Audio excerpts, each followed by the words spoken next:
All right. Good morning, everybody. For those of you that are not muted, excuse me, I'm going to mute you all. So everybody's muted, just to make sure. Okay, can everybody hear me though? Go ahead and type yes if you can hear me.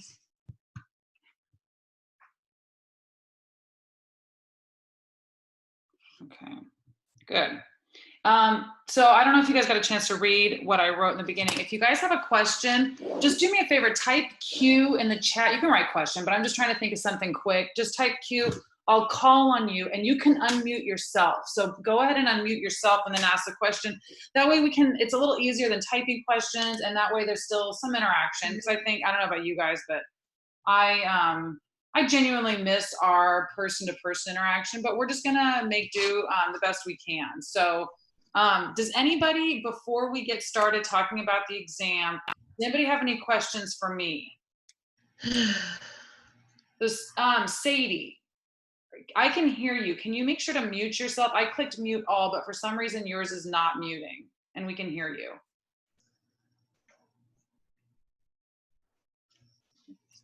I hear you. Sadie, I don't know if you can mute yourself. For some reason, it's not letting me mute you.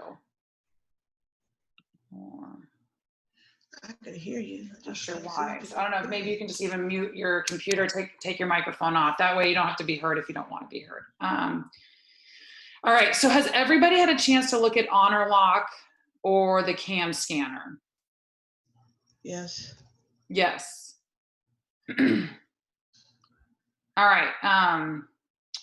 Does anybody have any questions about that, or does everybody feel pretty comfortable with that? Because I know it's a new kind of curveball being thrown our way, but it's not too bad. It's just a proctoring service. So the exam is, Kim, you're not understanding it?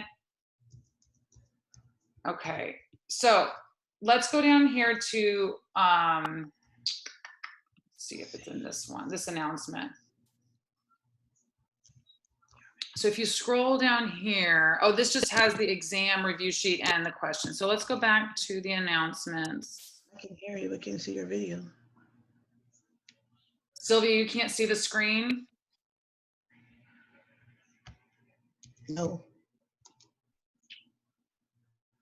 Can everybody else see the screen still? Yes. Sylvia, is it possible you have your window minimized somehow?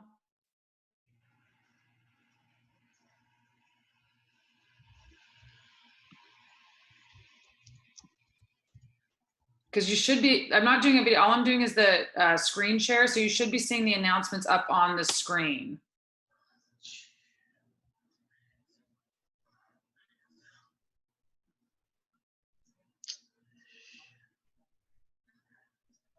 Do you have your Zoom window, the internet, like that internet window open?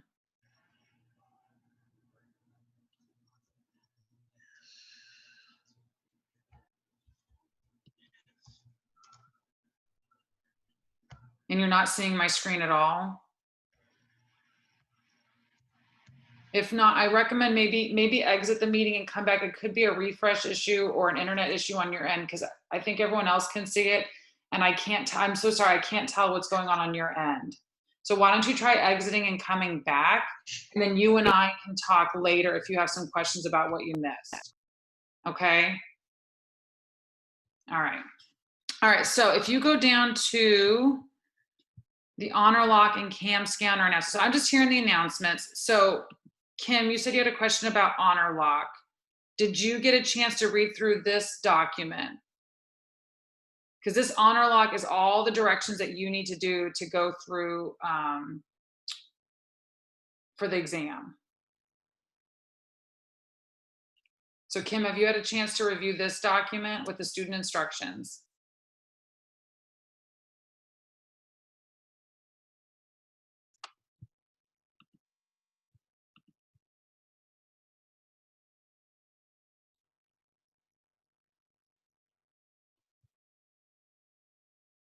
Okay, so listen, that's the first thing you're gonna do. So make sure you go through that before, and then we'll talk about any questions you might have.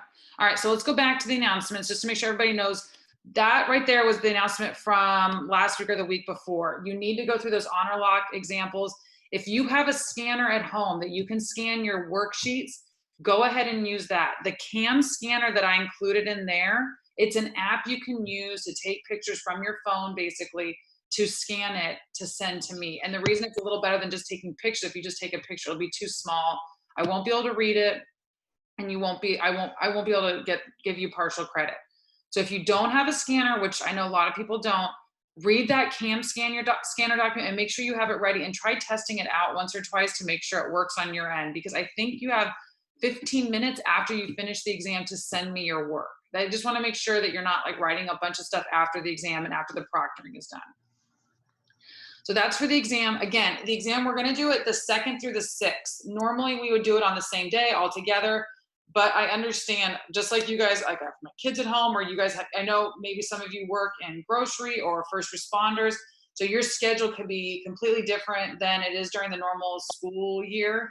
So I'm giving you guys that 2nd through the 6th to take the exam. So do it anytime during that period.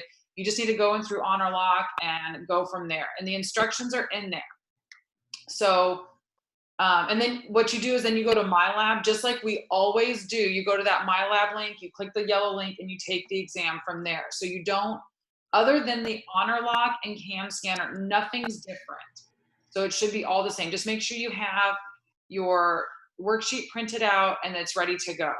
The other thing is, like, you can take restroom breaks just like you can during class, but again, your time keeps running just like class. It's a timed exam. So nothing's changing. You're just doing it from home and using Honor Lock. If you have any questions before you take the exam, let me know. I will be checking email. I'll get back to you as soon as I can. I think that covers everything for the exam. Again, you can use calculators. If you have a calculator, you'll show it to the person proctoring the exam. If you don't, you can use, let me see if I can open up those instructions again. When I open that document, there's a Desmos Calculator. The link was in there in the Honor Lock instructions. You can use that. It's a free online calculator. So feel free to use that. It's an approved site through the proctoring, so it won't bump you off once you start the exam. Oh, here, it's in this one. Let's see down. See this right here, that Desmos, I think that's how you say it, scientific calculator. You can use that. But let me know if you have any questions before you take the exam. Make sure you've printed out that worksheet right here before you take the exam, okay? All right, any questions? Because if not, we'll just move forward to going through the practice exam.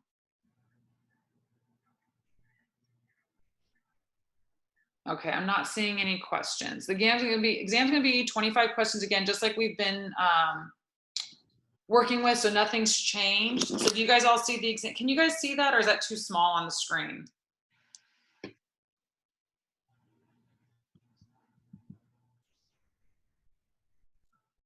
Okay. So I'm gonna try to write on this. I'm gonna have to go back and forth between the exam, this exam review, and a worksheet. So if you need me to slow down, just type it in the box. I'll try to pay attention to the chat. So again, we're covering modules 5 through 8. So we're gonna go back through and talk about all the different things that we've gone through. Again, just like before, right here is the number that it corresponds to. So if you wanna go back, this is the exact problems from the book. It's gonna be very similar to the exam. Like I've said before, I'm not trying to trick anybody. I just want you guys to understand this material. So if you understand this material, I'm happy. So let's start with 3.1.9. The instructions say identify the numerical coefficient of each term and determine whether the terms are like or unlike. Remember, like terms have the same variables to the same power, but they do not have to be in the same order. So you could have xy and yx are both similar terms because they have the same variable and the same power. Now something like x squared and x are not like because they're different powers. So in this example, we have ABC, BAC, and CBA. Those are the same variables. They're in different orders, but they're the same list of variables and the same powers. They're all to the power of 1. Nothing's squared, nothing's cubed. They're all to the power of 1. So these 3 are all like terms. Now, we need to identify the numerical coefficients. The numerical coefficients are the numbers in front of those variables. So in this case, we have 13 from here, -2 from here, and 6 from here. So those are the numerical coefficients. You'll also hear them just called coefficients, and they're all like terms. Any questions about that?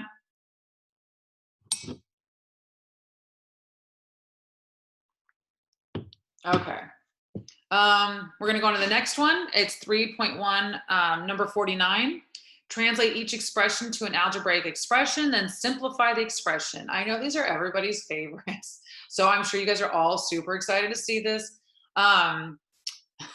So here we have a number added to, or a number, comma, added to 5 times the sum of the number and 1. So we need to take a look. Remember, this comma tells us that this is going to be kind of a little separate from the rest of it.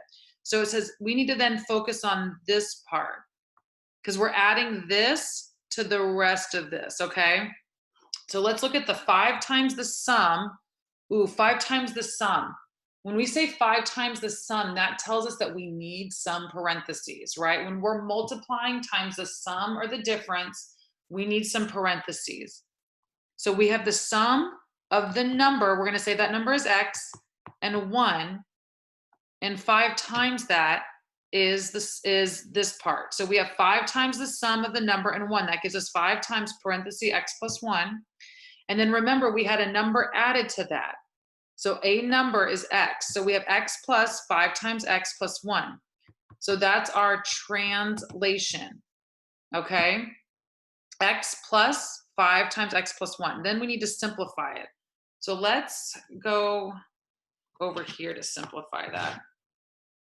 Nope. So we had x plus 5 times x plus 1, right? So in order to simplify that, remember, sorry, we have the steps. We have to distribute and then combine like terms. So the first thing we need to do here, we have parentheses we need to distribute through. We have x plus, remember when we distribute, we multiply by each one. So 5 times x gives us 5x, and then 5 times 1 gives us 5. And because this is positive and this is positive, we're adding here. If this was negative, we'd be subtracting. If they were both negative, we'd be adding again, because a negative times a negative is a positive. So remember to pay attention to your signs here. So now, do we have any like terms? Yeah, we do. We have this x and this 5x are like terms because they have the same variable with the same power. So x plus 5x gives us 6x plus 5. So the simplified version is 6x plus 5. The translation, let's go back over here. I know this is going to be annoying to go back and forth. Sorry, guys. The translation is just x plus 5 times x plus 1. And then the simplification is 6x plus 5. Any questions?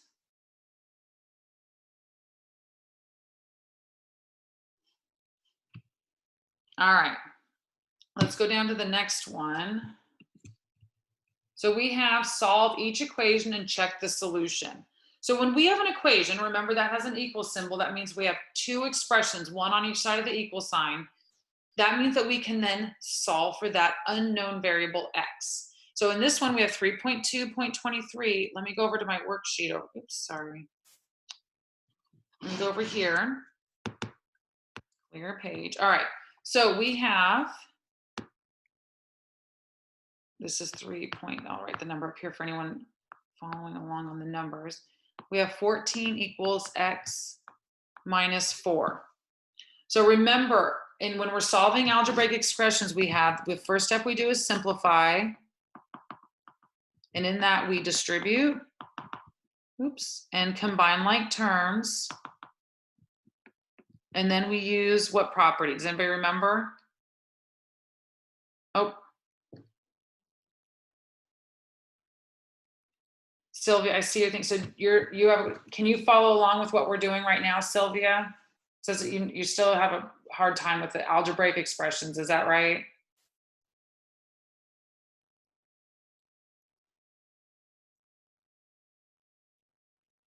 Okay. So you can see the screen now, Sylvia? Okay, great. So does anybody know what the next step in our solving algebraic equations is?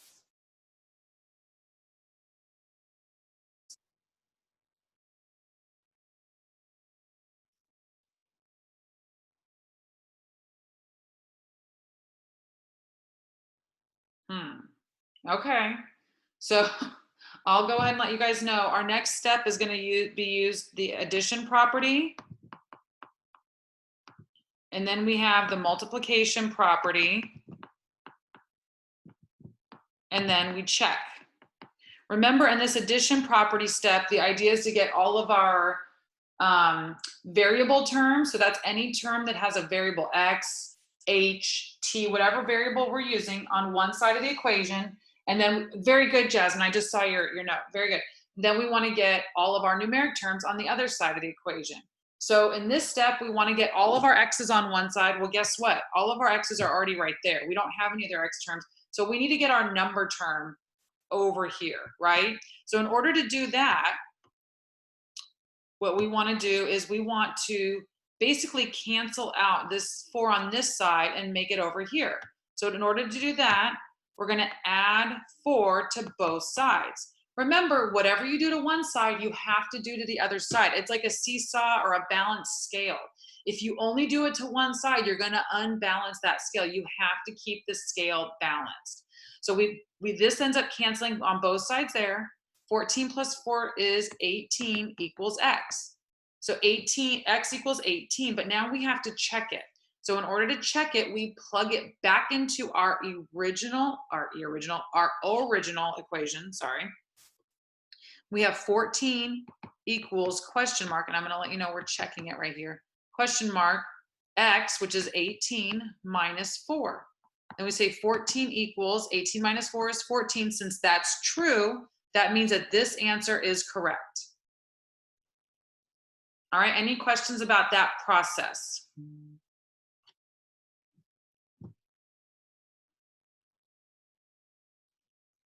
All right. If you do, again, just type Q so you can get it through real quick, and we can unmute you so that you can ask the question. All right, so that is number 23. So let's go back and look at the next one. Does everybody have a copy of the exam review with them?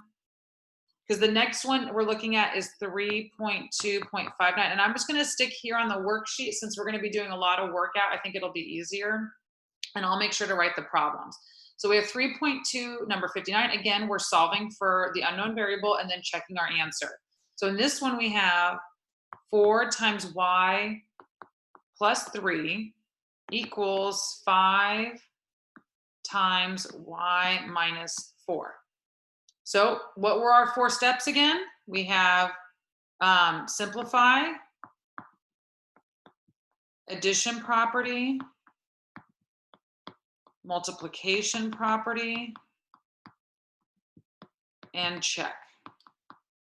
All right, so in our simplify step, what's the first thing? Does anybody know what the first thing we need to do is?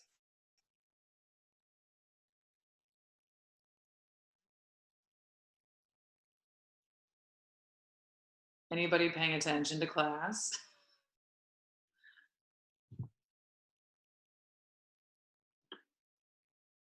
Distribute. Very good, guys. Distribute. Thank you.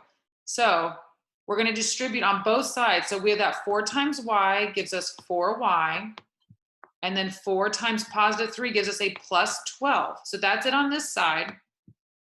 Now we're going to distribute over here. We have 5. Oops, gosh darn it. Let me erase that. We have 5 times y gives us 5y. And then 5 times this gives us what? Negative 20. 5 times negative 4 gives us a minus 20. So we're subtracting there. Remember, pay close attention to the signs. If I wrote plus 20 there, it would completely change the answer, okay? So now we're done with our simplify step because there's no like terms. Remember, when we're dealing with like terms, it's only on one side of the equation. That's when we combine, is only in the expression, not on either side. So now that we're done with our simplify step, we need to go on to the addition property. That means we need to get all of our variable terms on one side and our number terms on the other side. So we need to subtract something from one of these sides. I personally look at this and I think, oh, that if I subtract that 4y, then I can get a positive y here, and that saves me a step. So I'm going to go ahead and subtract 4y from both sides to cancel that out on that side. So now all I'm left with on the left side of the equation is 12. 5y minus 4 gives me 1y, or just y, and that minus 20 carries down. Now, in order to get this over here and gone from here, I need to add 20 to both sides, right? That cancels this side. What's 12 plus 20? That's 32. So now we know that y equals 32. I had to sneeze, I'm sorry. Sorry about that. Don't freak out. I have no other symptoms. It's just a sneeze. All right. So now we need to check our answer because we've done everything else. We're down to y equals 32. We need to check our answer in the original equation. If I checked it here, I may still be pointing at the wrong answer because I've done some work. You always have to go back to your original equation. So now we're going to check y equals 32. So our equation was 4 times y plus 3. So I'll go ahead and start plugging this in. We have 4 times 32 plus 3 equals question mark. Remember, because we don't really know if they're equal or not. It's really important that you write that question mark so you don't mess yourself up. And then we have 5 times 32 minus 4. So what's inside here? That means 4 times 35 equals question mark 5 times 28, right? Is everybody with me so far? 4 times 35 equals, 140. And we have 5 times 28 equals 140. Since that's true, we know that that solution is correct. Everybody okay with that? Thank you, Kim. I do miss seeing you guys in class. I'm not gonna lie. This is not my favorite interaction, but I'm glad we are able to do this. But I do miss seeing you guys in class. All right, any questions? All right, so that was 3.259.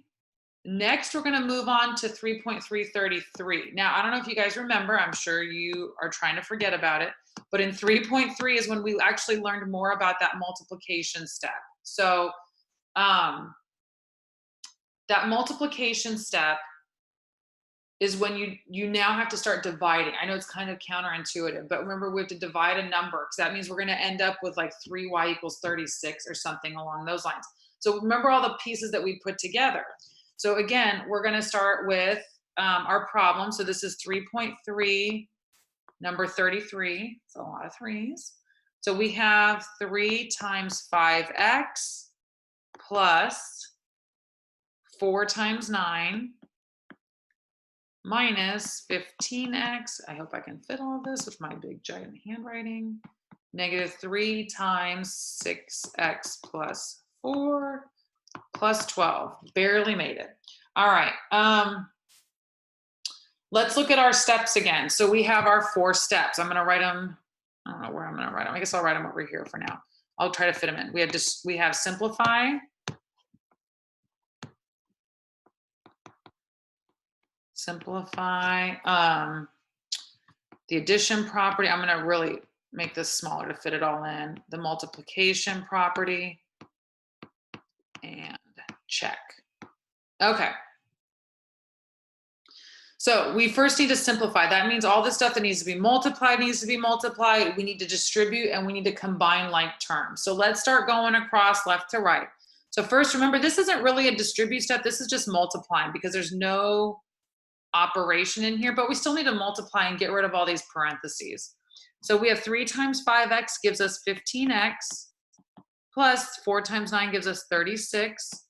Ooh, this one's pretty. That one's going to cancel out, huh? Minus 15x. And then on the right side, we need to distribute over here. So we have negative 3 times 6x. Remember, pay close attention to that negative. We have negative 18x minus 12. Remember that negative 3 times a positive 4 gives us a minus 12 plus 12. And look, if I didn't pay close attention to those negatives and I didn't put that there, I would have ended up with a harder problem. So remember to pay very close attention. So we finished multiplying and distributing. Our next step is to combine like terms. So on this side, we have these, and on this side, we have these that are like, right? Because these have the same variable with the same power, and these are just numeric terms, so they're like. The nice thing is that 15x minus 15x is 0, so those cancel each other, and negative 12 plus 12 is 0, so those cancel each other. Isn't that nice and pretty? All right, so we have 36 equals negative 18x. So now we've finished our simplify. We did the distribution and the combining of like terms. There's nothing to do in the addition property step. The reason for that is that we already have our numeric terms and our variable terms on opposite sides of the equation sign. So there's nothing to add or subtract to both sides. So we can check it off or we can just skip it. But the next thing we need to do now is we need to get this x by itself.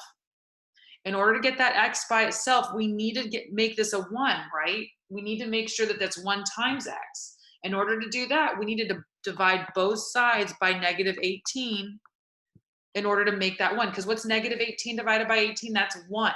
What's 1 times x? Just x. So these cancel each other out. 36 divided by negative 18 is negative 3 equals x.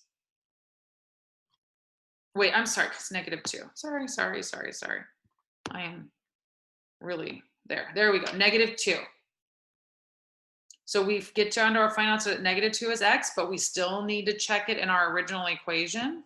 So we're gonna say x equals negative 2, and we're gonna check it. So we're gonna say 3 times 5 times negative 2 plus 4 times 9 minus 15 times negative 2 equals question mark. I don't think I'm going to make it to fit it in here. Let's say negative 3 times 6 times, this is ugly, huh? Plus 4 plus 12. All right, so let's start doing the math. So we have 3 times negative 10, because this becomes negative 10.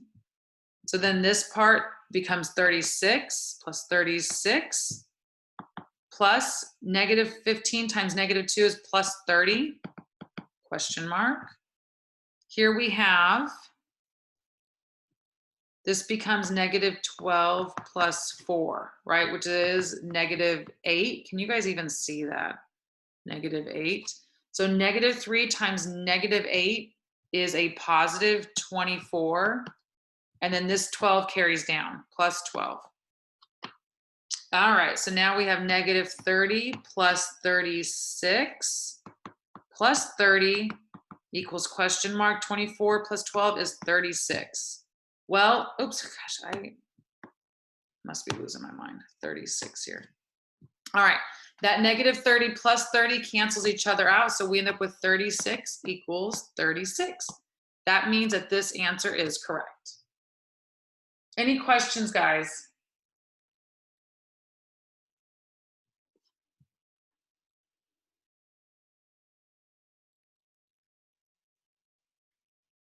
All right. So let's go down 3.417. Again, if you guys remember when we went through these different sections, it's just adding on each other and putting all these pieces together. So now we're not just looking at the addition property. We're not just looking at the multiplication property. Now we're going to be looking at all the steps. I'm sure that really makes everybody super excited to go through. Okay. So we're looking at 3.417. We have 36 minus negative 6 equals negative 3x plus 10 minus x. All right, and let's write our steps. We have simplify, addition, multiplication, check. And I'm telling you guys, when you get your worksheet and you're allowed to start your exam, I'm pretty sure you'll have to show the proctor your blank worksheet. But as soon as you start taking the exam, oh, Sylvia, lost in the translation, what part?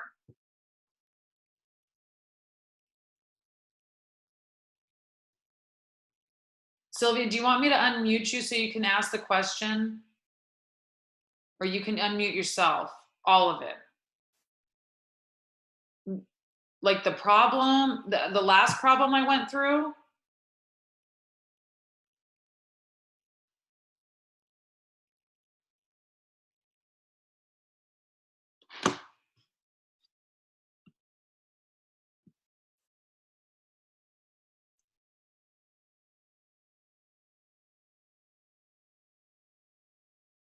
Sylvia, can you unmute yourself if you still have a question? Because I don't know which part or which problem you're talking about.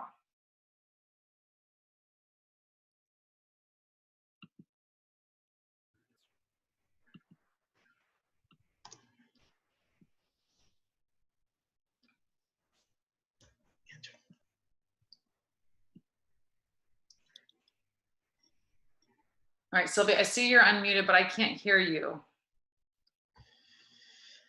Oh, there you are. I'm sorry. You can go ahead on. You don't want, okay, you don't want me to go through anything? I still don't understand it. I mean, I don't want to continue holding you up with me asking the same thing over and over, and I still don't understand it. Okay, I'll tell you what, the problems we're going to be going through are similar. We're going to go through several of them. So I just try to listen to why we're doing it and see if something clicks. I'll try to explain it in different ways. And the good thing is I'm recording this whole class, so I will upload it for you. So you can go back and re-watch this while you're working on studying for the exam. Does that sound like a good plan? Sounds good. Okay, all right. I'm gonna go ahead and mute you just so that you don't have to worry about being heard. Thank you for speaking up. All right, guys. So remember, our steps are to simplify the addition property, the multiplication property, and check it at the end. So we're going to go through, our first step is to simplify here. Right now, we need to get rid of these parentheses. Remember, when we subtract a negative, that's the same thing as adding. So here we have 36 plus 6 equals, and on this side, we're just going to combine like terms, right? Well, I'll go ahead and write it again, and then we'll combine like terms. So on this side, we have numbers that can be combined, and on this side, we have variables that can be combined, right? The variable terms. So 36 plus 6 is 42. And then we have negative 3x minus x. Remember, negative 3 minus 1 gives us negative 4. So that means that negative 3x minus x is negative 4x plus 10. So we're done with our simplify step because there's no other things to distribute. There's nothing to combine like terms. So now we need to get our variable terms on one side and our numeric terms on the other side. Our variable terms are all on this side, but our number term is here and here. So in order to cancel it on this side and bring it over here, that means we need to subtract 10 from both sides. So when we subtract 10, we get 32 on this side equals negative 4x, and 10 minus 10 goes to 0. So then we divide. Now, okay, again, we're done with our addition property step. We need to move on to our multiplication property. In the multiplication property step, now we have our variable term on this side, but we need to get that x all by itself. And the way to get that x by itself is to turn this negative 4 into a 1. In order to turn that into a 1, you divide both sides by the same thing, that negative 4. Those cancel, and this becomes negative 8. So we have x equals negative 8. All right. So then in order to check that, and just to make sure I can get through all these problems, I'm not going to check them from here on out. We've done it for several of them so far. In order to check that, you plug that x in back into that side and make sure that both sides equal each other. Okay. All right, so that was 3.417. The next one we're going to look at is 3.429. All right, so 3.429, we have 9 times x plus 5 equals 5 times 2x minus 4. So again, I'm going to write it up here, simplify. So we have distribute, combine, The second step is the addition property. Third step is multiplication property. And the fourth step is to check. If anybody can actually read any of that. All right. So our first thing that we're going to do is distribute, right? So we're going to start with that. 9 times x gives us 9x. Plus 9 times 5 gives us 45. And then on this side, we have 5 times 2x. Well, 5 times 2 is 10, so we have 10x. Oops. Pay close attention to those negatives. And then 5 times negative 4 gives me negative 20. So we're done with the distribute step. Is there anything, oops, and I forgot an x. Sorry, guys, I will fix that. X, 10x minus 20. Is there anything for me to simplify on either side?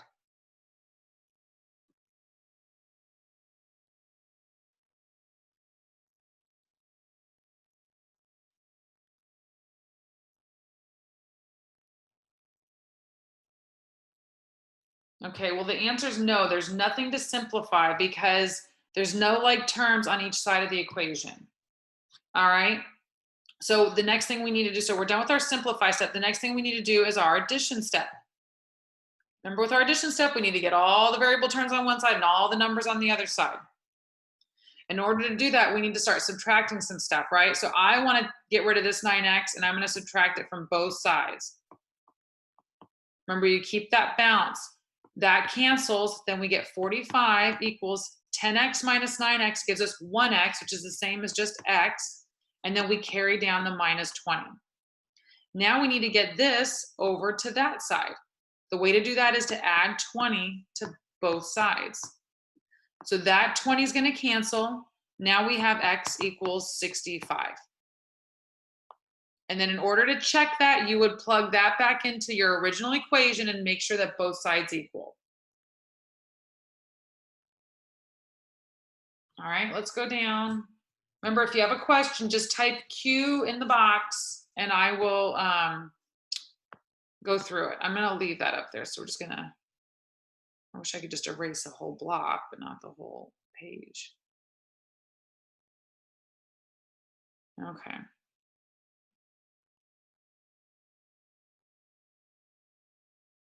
All right, so now we're going to move on to 3.433. All right, this one uses W's instead of X's. So we have 4 times 3W plus 4 plus 2W equals 6W plus 6 minus 4. So the first thing we need to do is our simplify step. First thing we're going to do with that and that is distribute. And we definitely have some parentheses we need to distribute through. So we're going to start here. We have 4 times 3W gives us 12W. 4 times positive 4 gives us 16 plus 2W. Now we have to distribute on this side. We have 6 times W is 6W. 6 times 6 gives us plus 36 minus 4. So we've done the distribute step. Now we need to combine like terms. On this side, we have these like terms. And on this side, we have these like terms. Remember, same variables, same powers, or no variables, just numbers. 12W plus 2W gives us 14W plus 16. We just carry that down. On this side, the 6W doesn't combine with anything, so we just have 6W, and then 36 minus 4 gives us plus 32. So now we're done with our combine like terms step.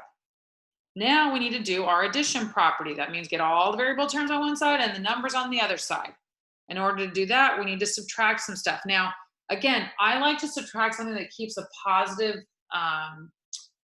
coefficient in front of the variable. It's not necessary. You'll still get the same answer. I find it easier for me personally. So I'm going to subtract 6W from both sides. And I always do my variable term first. I never add or subtract the numbers first. That's just how I was taught, and I think it's the easiest way. So we get 14W minus 6W gives me 8W. I carry down that 16. These cancel, right? Because 6W minus 6W equals 0. And then we carry down the 32. So now we have our variable terms on one side, but I need to get that number over here. In order to do that, I've got to cancel it out on this side and subtract 16 from both sides. Now I have 8W, these cancel, and what's 32 minus 16? That is also 16. So now I finished my addition property step, and I need to get this all by itself. I'm gonna bring it up here. In order to do that, I need to divide both sides by 8. These cancel because 8 divided by 8 is 1, and 1 times W is just W. So I have W equals 16 divided by 8 gives me 2. And in order to check that, I would plug it back into that original equation and make sure that both sides are equal. Everybody doing kind of okay with that one?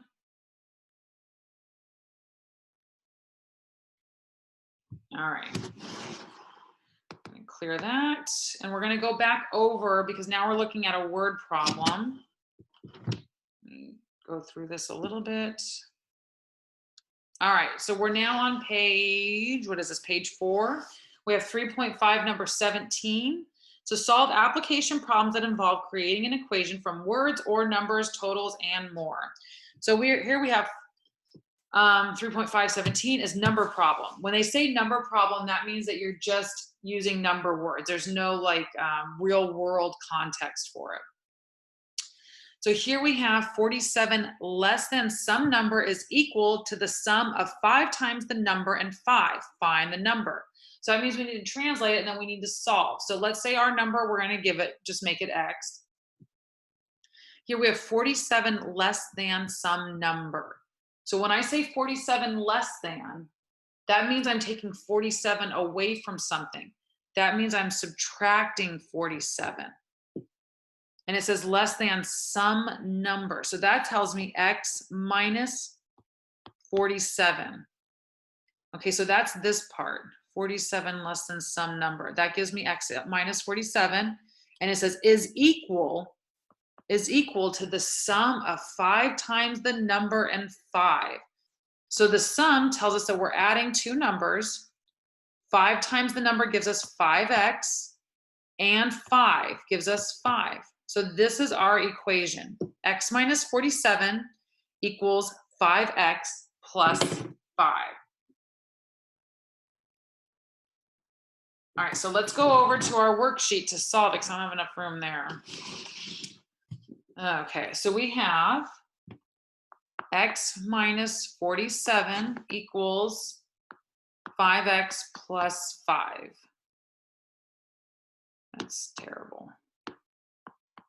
Okay, so we need to solve for X. In order to do that, we don't need to distribute or combine like terms because they're not there. So that means we can just skip ahead to the addition property step. So we're going to say subtract X from both sides. So that's going to cancel these. We're going to get negative 47 on this side equals 5X minus X is 4X plus 5. So now I need to get this 5 over there. I need to get rid of it on this right side. In order to do that, I'm going to subtract 5, and I have to do it to both sides to keep that balance. So that means negative 47 minus 5 gives me negative 52 equals, these cancel, gives me 4X. Now I need to get that X all by itself. In order to do that, I need to divide both sides by 4. Those cancel, and now I have negative, 13 equals X. Let me just double check that. I'm fairly certain divided by 4. Oops. Yep, negative 13. And now to check it, I would plug that X into my original equation and make sure that it's correct. But the most important, like one of the key parts of this problem is getting that correct translation. And if you show your work on the exam, even if you didn't translate it correct, but you did all of this correctly, you're going to get some credit. So please make sure to show your work, and please make sure to get me your work so that I can take it into account when I'm grading. All right. Anyone have any questions about that one?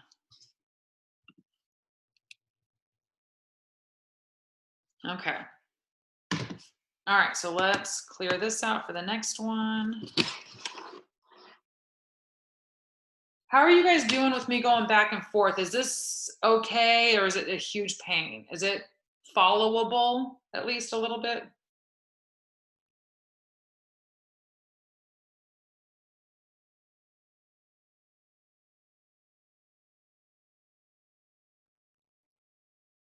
I'll take silence as a yes. Okay. All right, we're gonna look at this Frisbee score problem. It's 5.2, or excuse me, 3.523.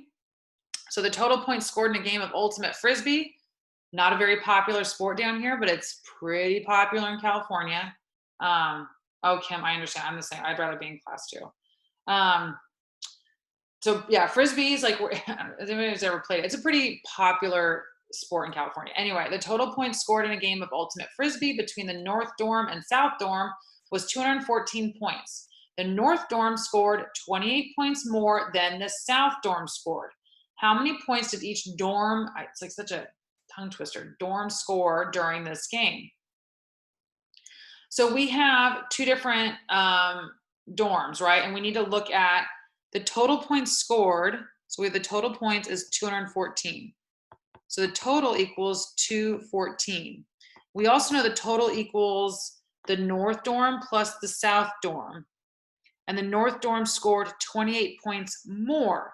So we know that the North Dorm scored 28 points more than the South Dorm. So we need to figure out what that S is, right? But we're given a couple of equations where we can use to solve this. So we're going to take this. We have the total, sorry, I've got to kind of go back and forth, equals North plus South, and we have the North equals 28 plus the South, and we have equals 214. Okay, so let me go over to our worksheet. If I can get it up there. All right. So we were given that the total score equaled North plus South. We were also given the total score equaled 214. And we were told that the North scored 28 points more than the South. So I'm reading, what I'm doing is I'm writing the mathematical or the number versions, the translation versions of the words. So as I'm reading the words from the sentences, I'm showing you how they correspond to these equations. So what we need to do then is plug these in. So if we're told that this goes there, we can say 214 equals North plus South. Well, we know that this can go there. So we say 214 equals 28 plus S, right? Because this is the same thing as N. And we're given that, or we're told that the North Dorm scored 28 more than the South.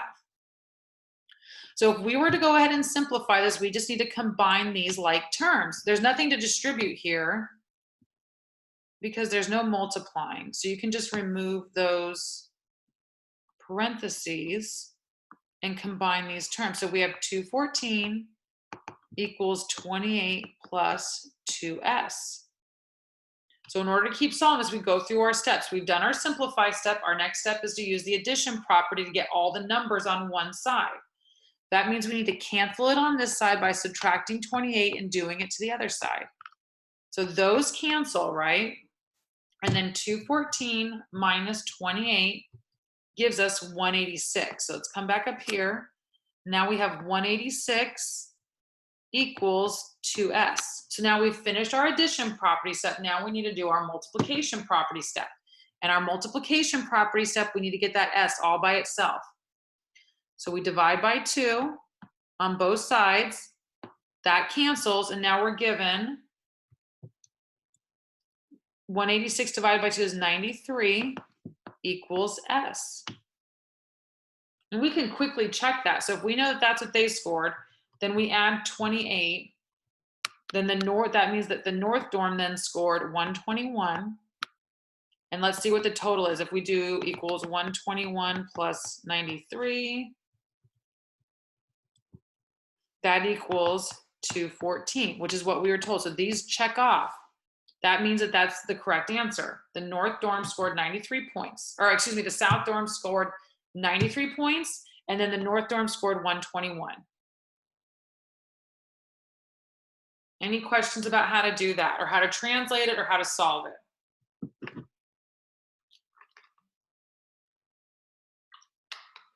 All right, let's keep going. Try to get through all these so you guys can see them all.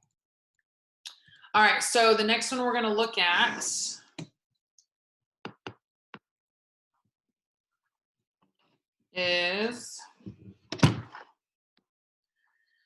the width of a sign. So now we're looking at application problems that involve using an existing formula for a perimeter, area, or more. This one's the width of a sign. A student is hired to paint a billboard sign that is 300 square feet in area. And we're given that the area equals the length times width. So we're given a sign. What did they say it is? A rectangle? Must be. So we're given that a rectangle, we have the area equals 300. Find the width of the sign if the length measures 20 feet. So we're given that these sides are 20 and that the area is 300. Since we're given that the area, oops, the area equals the length times the width, we just plug in the numbers we know, and that gives us 300 equals 20 times W. So to solve for that W, we divide both sides by 20. Those cancel, and we're given that W equals 15. And we can just check it by saying 15 times 20 gives us 300, which is, I mean, this one's a pretty basic one, but that's how you would check it, is by plugging it back in here. And we're given that the total area is 300. So that's the correct answer.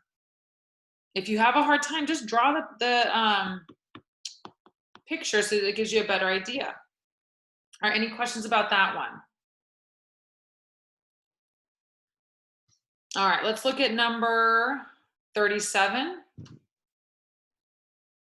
All right, so it says write a fraction, write a fraction to describe the shaded region of the figure. If the fraction is an improper fraction, also write a mixed number. So in this one, remember to find the fraction that represents the picture, you have a numerator and the denominator. The denominator's on the bottom, numerator's on the top. The denominator is how many total pieces there are. So here we have 1, 2, 3, 4, 5, 6, 7, 8. So 8's our denominator, and then the numerator is the shaded area. So we have 1, 2, 3, 4, 5. So this fraction is 5/8. And because the top is smaller than the bottom, this is a proper fraction. So we don't need to do anything else. That's your answer. Okay. Now the last one says write the improper fraction as mixed numbers or integers. So this one's negative 15 over 13. So let's come over here. We have, this is 4.1.15. We have negative 15 over 13. So when we want to convert an improper fraction, remember improper is when the top is the same as or bigger than the bottom. That means that the actual number it's representing is greater than or equal to 1. So if that's the case, to convert as a mixed number, you do the division. We're going to ignore that negative for now, but we do need to pull it in our final answer. So we're going to say 13. Remember, we do the division. That goes in one time. When we get the remainder, that's going to be part of our fraction. So this equals 1 remainder 2 when we do the division.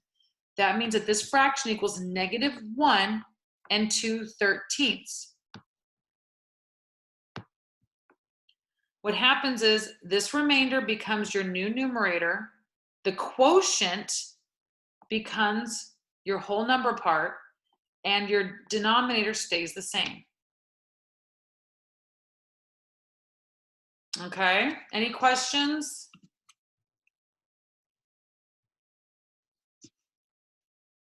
All right, we're gonna go back to, thank you for sticking with me, guys. I know this is not ideal, but thank you. I appreciate you guys being so dedicated. All right, so now we're on page 1, 2, 3, 4, 5, 6 of the review sheet. We're on 4.2.25, number 25. This is when we start talking about factorization. This is when we're going to get more into fractions and the beginnings of finding lowest common denominator. So remember, a prime number is any number that can only be divided by itself and 1. So when we're doing the prime factorization of a number, we need to get down to all the factors, the numbers that multiply up to it, factors that are prime. So the easiest way to do that for the prime factorization in this one, looking at number 8, I like the little tree. So we're going to write out the numbers that multiply to make 8, gives us 2 and 4. 2 is a prime number, so we're done there. 4 is not, so we have to break that down to 2 and 2. Those are prime numbers, so we're done. So the prime factorization of 8 is 2 times 2 times 2. Okay? Any questions about the prime factorization? I think everybody kind of understood the factor trees, but if you have any questions, let me know. Now we're going to go down to 4.3, number 15. Multiply. If your answer is an improper fraction, rewrite it as an integer or mixed number. Make sure you simplify your final answer. So I'm going to go over to this worksheet in case we have to do the mixed number stuff. So here we're on 4.3, number 15. We have 4 over 10 multiplied by negative 30 over 16. Remember, multiplying and dividing fractions is the easiest thing to do with fractions because you don't have to worry about a common denominator. You can just multiply straight across on the top and straight across on the bottom. So when we do that, we get 4 times negative 30 gives us negative 120 over 10 times 16 gives us 160. Am I done there? Is that simplified? No, that is not simplified. Remember, when we're simplifying fractions, there's a couple ways to do it. The best way to do it in this case is just to divide out common factors. Like I look at these, and since they both end in 0, I know they are both divisible by 10. So I'm going to go ahead and say divide by 10 on the top and the bottom. That's going to get me down to negative 12 over 16. Oof, I'm still not done. I know those are both even numbers. But I also can see that they're both divisible by 4. So if I divide top and bottom by 4, I get negative 3 over 4. Now that is simplified. There's no more common factors. For 1, 3 is a prime number, and it's not a multiple of 4. So we are done at that point. Now let's say you were up in this step and you said, oh, I know those are both divisible by 40. You could have done that there as well. Let's say you did that. So let's just go back in time a little bit. Well, we'll just leave that there. Let's say you looked at that and you're like, oof, I know those are both divisible by 40. You can say divide by 40, and that equals negative 3 over 4, and skip yourself a step. That's okay too. The idea is you just find common factors that are easy for you to identify out of both the top and the bottom, and you divide out until you get down to the most simplified version, or to the simplified version of that fraction. All right, any questions there? All right, I'm gonna go ahead and just stay in this worksheet because as we go through the next ones, we're not dealing with word problems where we need to refer back. I'm just gonna write the problem for you guys. So that was 4.3, number 15. We're gonna move on to 4.3, number 59. We're still multiplying. In section 4.3, we're still multiplying. We have not moved on to addition and subtraction. So perform the indicated operation. If your answer is an improper fraction, rewrite as a mixed number, as an integer or mixed number, and make sure you simplify. So here we have 8 over 22 multiplied by negative 3 over 24. Now, I don't know if we got to talk about this in class. It has been a little chaotic over the last few weeks. Do you guys remember simplifying before multiplying this out? Does anybody remember doing that?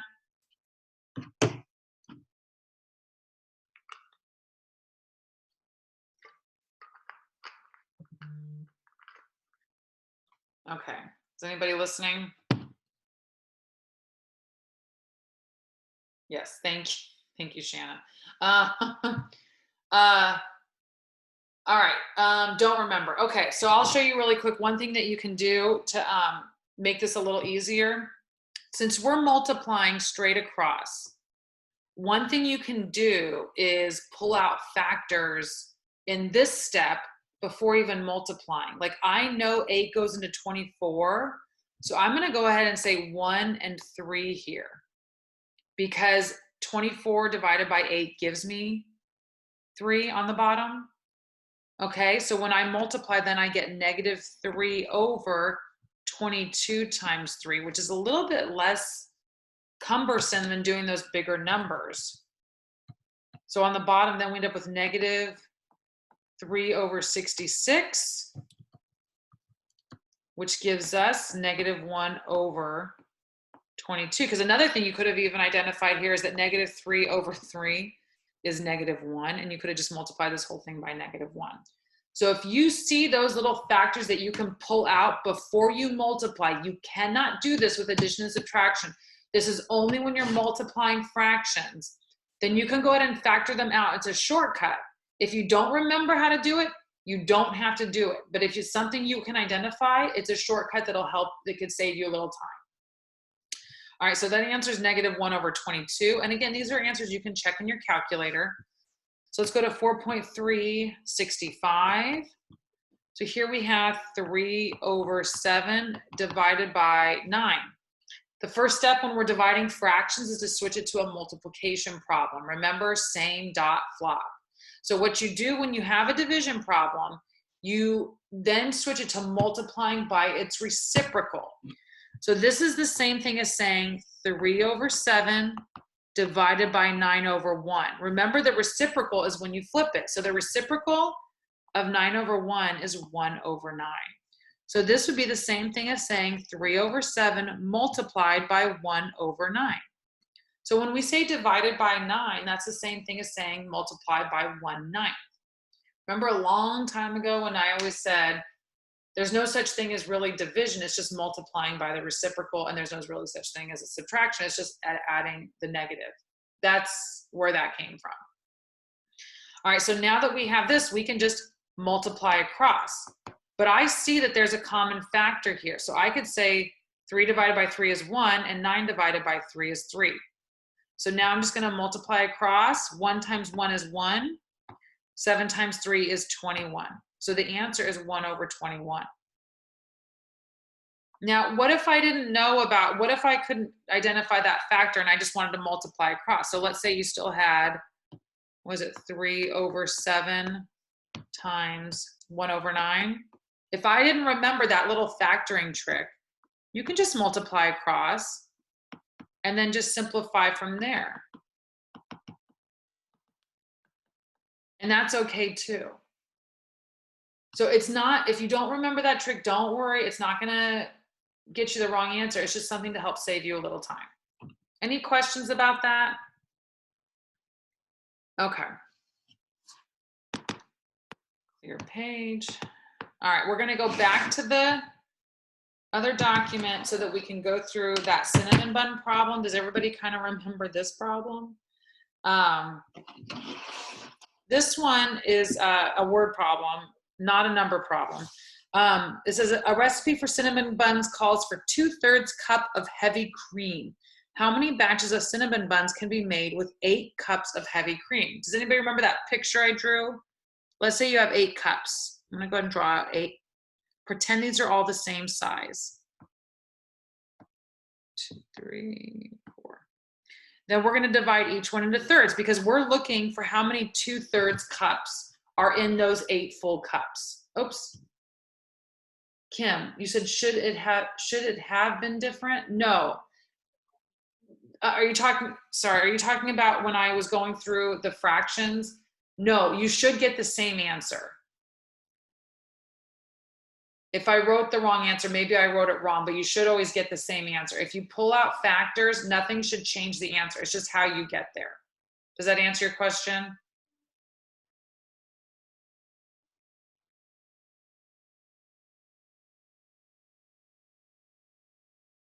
Okay. I'm going to say that answered your question. If you still have it, okay, it was multiply 7 and 9. I was 7 and 9. I probably wrote the wrong number. No, the answer should have been the same. So let me go back real quick. Sorry. Let me see what we had here. Sorry, I probably wrote it wrong. So let's say we have 3/7 multiplied by 1/9. That's where we were. Oh, you're right. I'm sorry. So that was 3/63. Divide top and bottom by 3. And you get 1/, is that 20? 21 it should be. 63 divided by 3. 21. Yeah, sorry. If I wrote the wrong number, I'm sorry. Does that help? Does that make more sense? I'm sorry.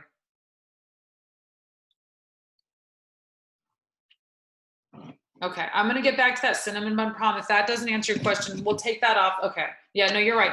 I just wanna make sure to get through because there's some more word problems in here. All right, so we're gonna do this in thirds.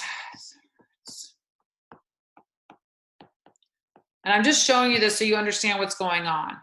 So we're counting up how many 2/3 cups. Remember, each of these is, that's a 2/3, that's a 2/3.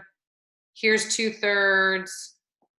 So we have 1, 2, 3, 4, 5, 6, 7, 8, 9, 10, 11, 12. So we know the answer is going to be 12, right? But the thing is, when you have 8 total cups and you want to know how many 2/3 cups there are, that tells us that we're doing 8 divided by 2/3. Okay, and we just learned that when we're dividing fractions like this, we need to multiply by the reciprocal or same dot flop. So what we're going to say that this is equal to 8/1 times 3/2.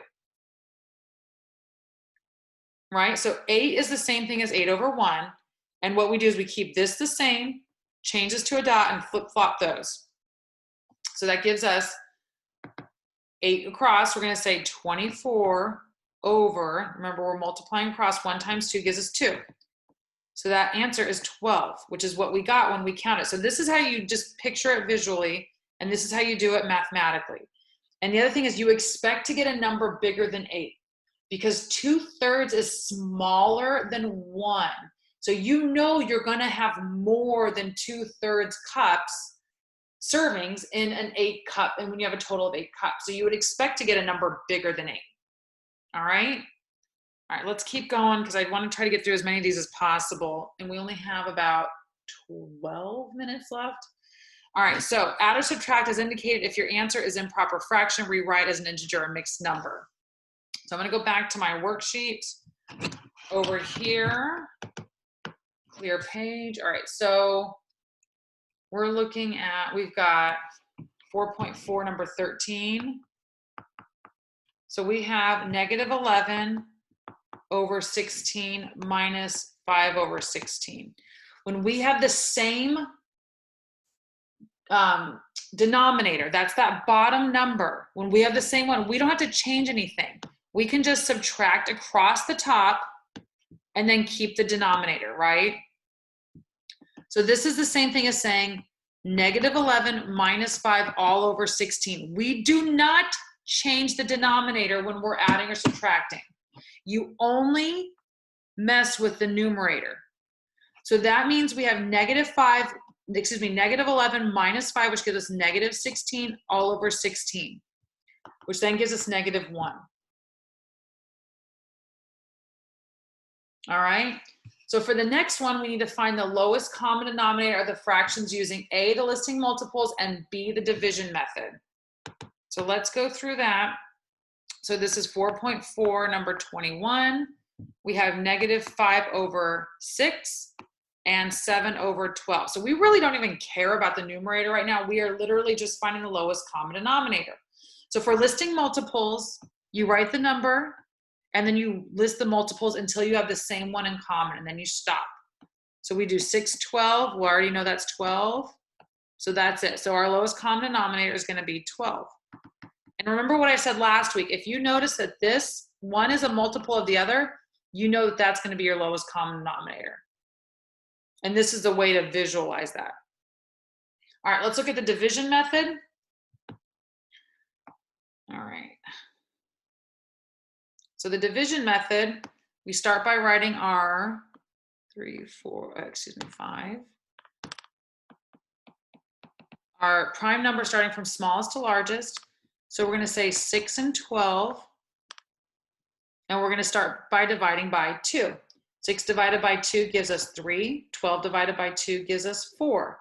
We can still divide 4 by 2, but 3 cannot be divided by 2. So we're just going to bring that down. We don't worry about it. 4 divided by 2 is 2. So now we're still able to divide by 2, right? Because 2 can still be divided by 2. So now we do it again, carry that 3 down again. Now that 2 divided by 2 is 1. Now that we're at 1, we just leave this column alone. That column's done. We can't divide by 2 anymore, so now we move on to 3. 3 divided by 3 gives us 1. Now that we have 1 and 1, we're done. You know what? Hold on, guys. I just realized I messed up. I'm so sorry.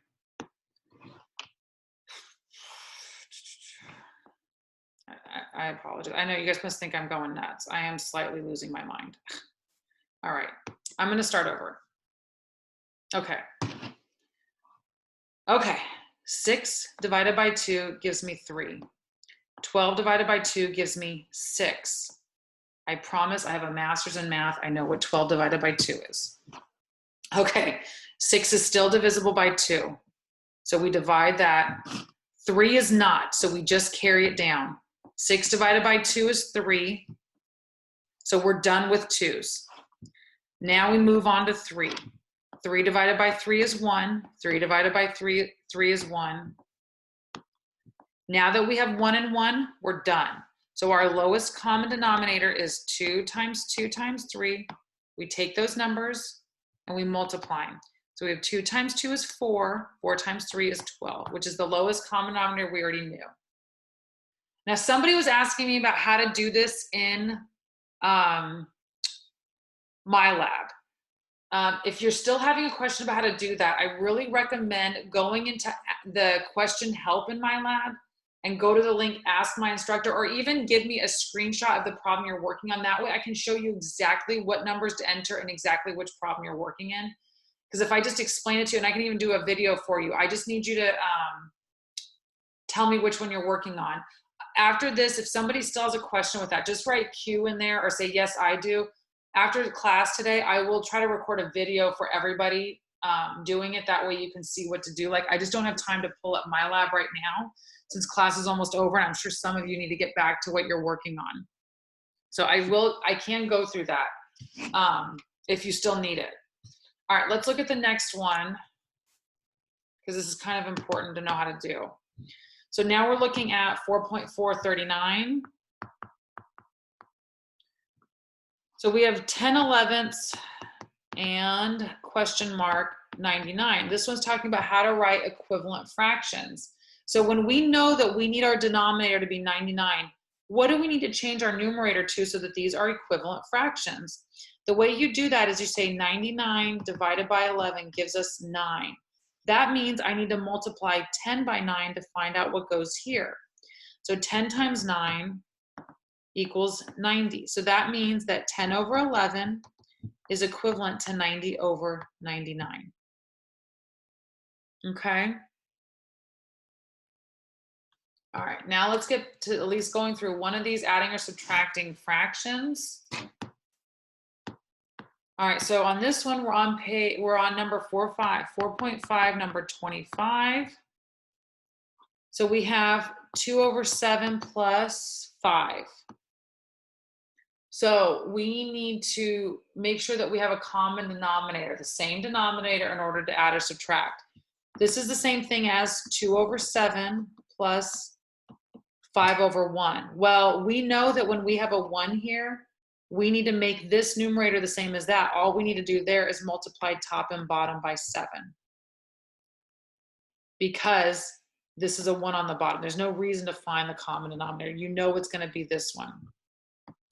So that means that 2 over 7 plus 35 over 7. So that gives us 2 plus 35 all over 7, which equals 37 over 7. Can we leave the answer like that as an improper fraction? No, we need to convert that to a mixed number. In order to do that, we divide 7 37. 7, how many times does 7 go into 37? That's 5 times. Oops, that's supposed to be a 5. That gives us 2. So this then equals 5, remainder 2. So that means that this equals 5 and 2, 7. So that's the number we would put into MyLab. So again, you need to find a common denominator, add the numerators, keep the denominator the same, and then convert it to a mixed number. All right, let me see. Let me try to get through this one real quick. This is 4.535. All right, so we have negative 43 over 5 minus negative 19 over 3.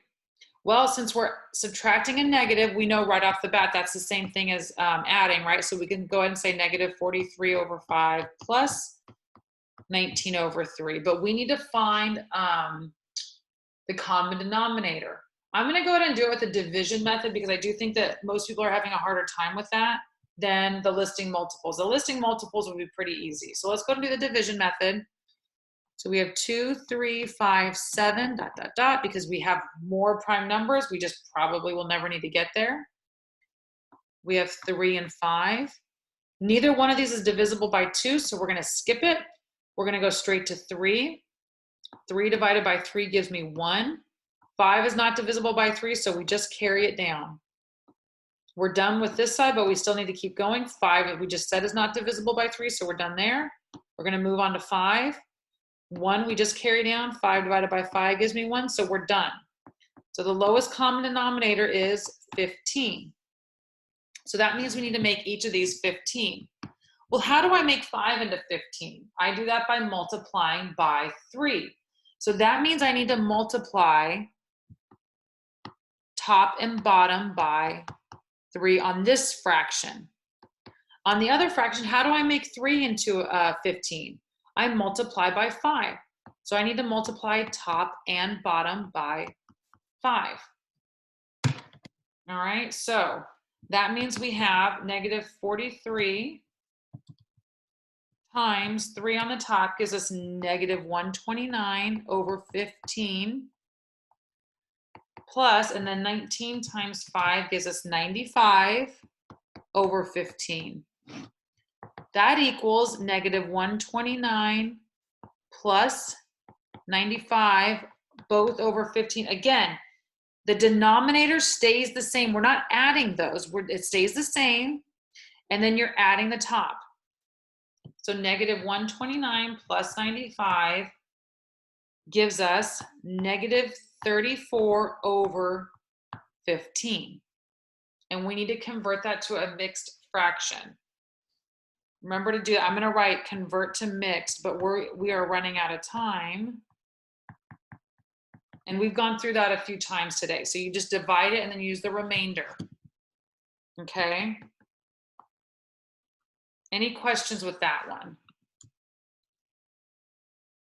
All right, let's see. How much do we have left? All right, listen, we have 2 more problems left. I am totally willing to stay on and finish these just so you guys can see the rest of the review exam. But if you need to peel off, that's fine. I'll upload the recording like I've done for the last 2. So feel free to stay. It should take about 5 or 10 minutes. If you need to peel off, I'm not offended. But I'm going to go and finish those last 2 just so it's recorded. So 4.5, number 45, we have now 3 fractions. We have 1/3 plus 1/9 plus 1 over 27. Now, I will tell you, just looking at this, I already know that our lowest common denominator is 27. The reason for that is both of these are factors of 27. So it tells us that they both factor in so that we could both convert both of these to have a denominator of 27. And obviously, if it's 27, you don't need to change anything there.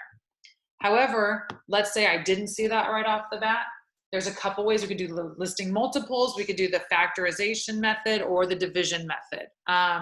Let's go through the factorization method since we haven't done that one yet today. And that one is also very complicated, or not very complicated, it's more complicated. So we'll do the factorization method.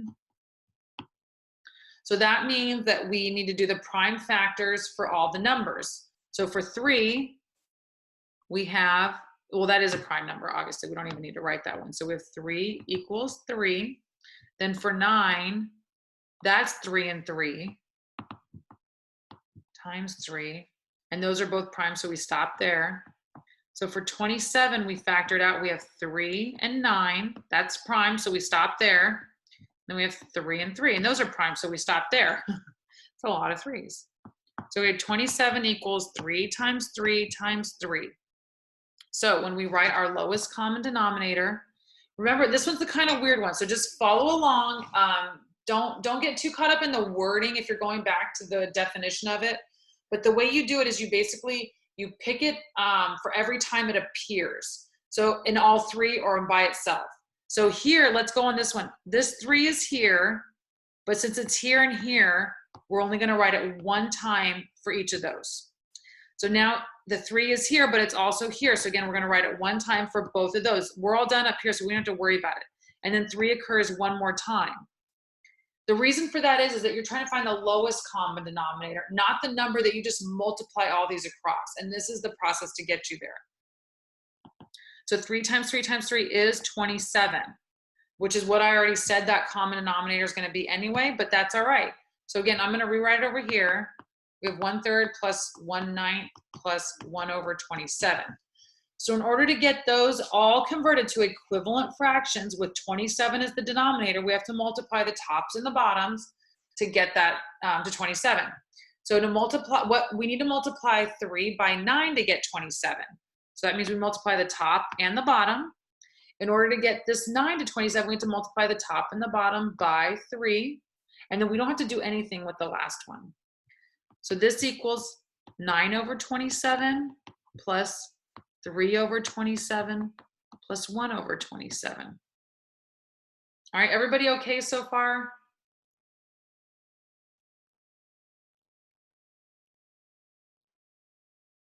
Okay, thank you.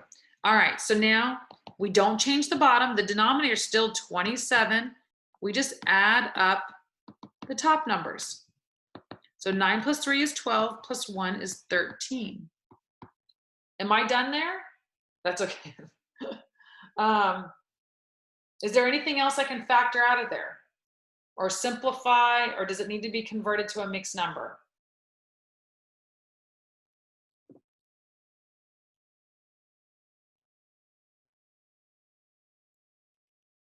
All right, so we're done there. That is the simplified version. There's no common factors. 13 is actually a prime number, so you know there's not going to be any, and it's not a factor of 27. So there's nothing to simplify here, and 13 is smaller than 27, so it's a proper fraction. So we're done there. All right, let's go back and look at the last problem on the review. Let's see here. All right.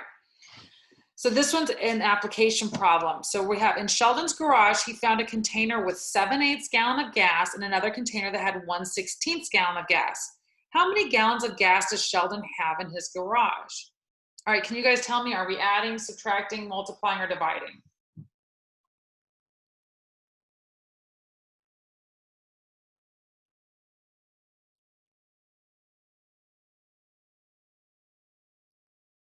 Does anybody know? Adding, thank you, very good, we're adding. It says, what is the total? When it says, what is the total, and you have two different things, you're gonna add them together.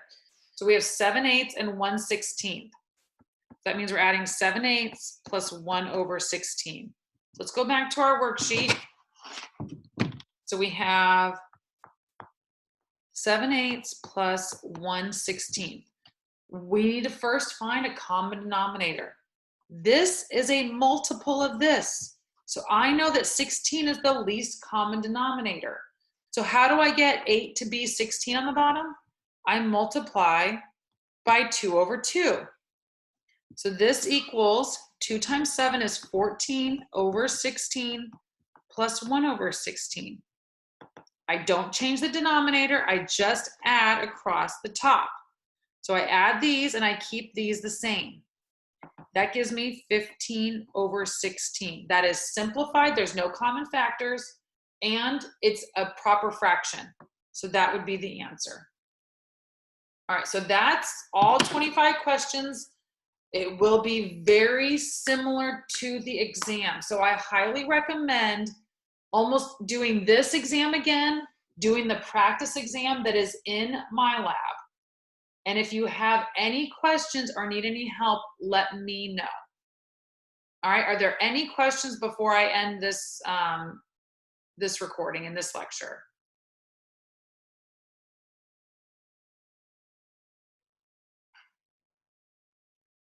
All right, I'm not hearing from anybody, so I'm gonna assume we're done. I'm gonna end the recording. Oh, thank you, Kate.